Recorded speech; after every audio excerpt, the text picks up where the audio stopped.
Jadi postfeminisme ini dapat dilihat sebagai perubahan paradigma dalam gerakan feminisme yang dipengaruhi oleh ideologi neoliberal. Jadi penekanan pada individualisme dan pengaruh media yang membesar-besarkan keresahan perempuan akan pentingnya menjadi perempuan bebas dan mandiri. Postfeminisme ini merupakan kritik kultural atas feminisme yang dipopulerkan oleh media massa seperti televisi, iklan, ataupun media sosial yang membawa perempuan pada belitan ganda atau double entanglement. Jadi belitan ganda antara kapitalisme dan media sosial ini menjebak perempuan dalam dilema baru antara nilai-nilai konservatif dan keberhasilan feminisme yang membuat perempuan menjadi lebih mandiri dan bebas memilih. Sehingga nilai-nilai konservatif seperti menikah, mempunyai anak, berpenampilan menarik, tidak hilang seiring dengan kesadaran perempuan dan kemampuannya untuk memilih dengan sadar dan bebas.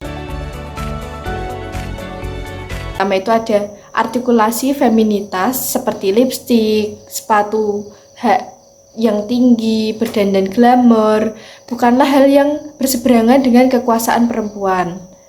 Yang kedua ada mendekonstruksi pemahaman kesetaraan gender menjadi perbedaan gender. Lalu selanjutnya ada perempuan adalah subjek yang mampu bertindak secara mandiri dan hanya untuk kepuasan diri sendiri, bukan lagi untuk kepuasan laki-laki ataupun orang lain. Pengaruh media pada tahun 1980-an memiliki peran penting dalam munculnya postfeminisme. Media ini membesar-besarkan keresahan-keresahan perempuan akan pentingnya menjadi perempuan bebas dan mandiri. Sehingga ketika perempuan telah memiliki segalanya, mereka kemudian menjadi resah dan tidak bahagia. Jadi kondisi ini yang mendorong para feminis untuk tidak memperjuangkan hak-hak perempuan. Dan media tetap bergerak meliput perempuan-perempuan yang meskipun berkarir, tetapi tetap memperhatikan keluarga dan bahagia di tengah keluarganya. Jadi adanya bias dalam pemberitaan menjadikan anggota organisasi perempuan ini turun secara drastis dan kepentingan laki-laki tidak terganggu.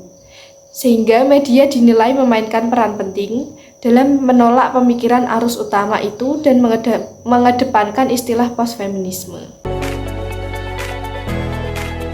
Postfeminisme ini memperluas pemikiran feminis dengan mengadopsi pendekatan interseksional. Jadi pendekatan interseksional ini membantu dalam memahami bagaimana pengalaman perempuan dan laki-laki dapat berbeda berdasarkan konteks sosial dan budaya yang berbeda. Postfeminisme ini juga menganalisis peran media massa dalam membentuk persepsi tentang gender dan seksualitas. Ini bisa mencakup kritik tentang representasi gender dalam media, analisis tentang bagaimana stereotip gender dipertahankan atau ditantang dalam media massa, dan eksplorasi tentang bagaimana teknologi digital memengaruhi pengalaman gender. Postfeminisme menolak politik tubuh yang menekankan perbedaan antara tubuh perempuan dengan laki-laki. Paham ini mengevaluasi kembali ketegangan antara tubuh laki-laki dan perempuan dan memasuki feminitas sebagai cara berada perempuan maupun laki-laki. Memiliki tubuh seksi adalah hal wajar, bukan dimaknai tidak menghargai tubuh. Bahkan di budaya media sudah menjadi sebuah obsesi.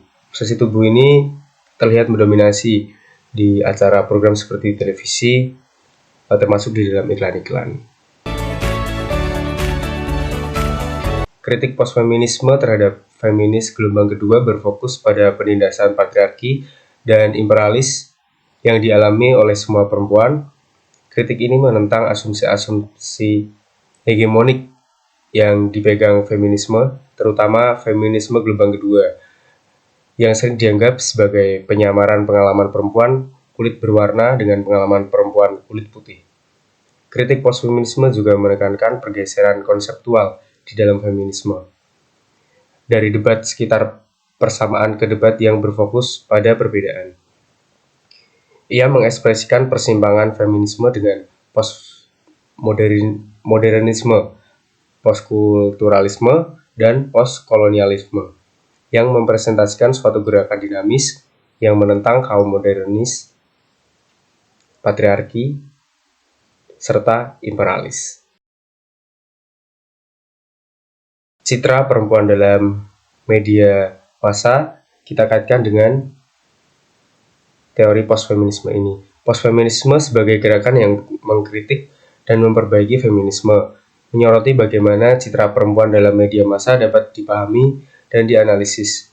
Dalam konteks feminisme, citra perempuan dalam media massa tidak hanya menunjukkan bagaimana perempuan dipersepsikan oleh masyarakat,